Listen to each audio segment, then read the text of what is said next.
Hello বন্ধুরা, কেমন আছো? আজকে চলে এসেছিলাম সকাল সকাল একটু মাঠে। কিছুদিন আগে এই জমিতে আমি ঝিঙের দানা পুঁতেছিলাম। দেখো আজকে ঝিঙে গাছগুলো বেরিয়ে কত বড় বড় হয়ে গেছে। যেহেতু সকাল সকাল দোকান চলে যেতে হয়, সেই জন্য আর মাঠে আসতে পারি না। তাই আজকে একটু মাঠে একটু কাজ ছিল, বাপি আগের দিন বলেই রেখেছিল। তাই আমি তাড়াতাড়ি করে ঘুম থেকে উঠে দোকান যাবার আগে একটু মাঠে কাজটা করে তারপর দোকান যাবো বলে বেরিয়ে পড়বো। এদিকে অলরেডি দেখছি বাপি নতুন আর একটা জমিতে খুপি কাটছে, অর্থাৎ এই জমিটায় শসা দেওয়া হবে।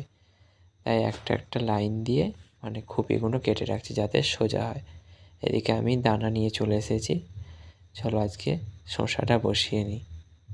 আমি একটা একটা করে বসিয়ে নিচ্ছি, তাহলে গাছগুলো বেশ ভালো বেরোবে। ভিডিওটা কেমন হয়েছে অবশ্যই কমেন্টে জানাবে।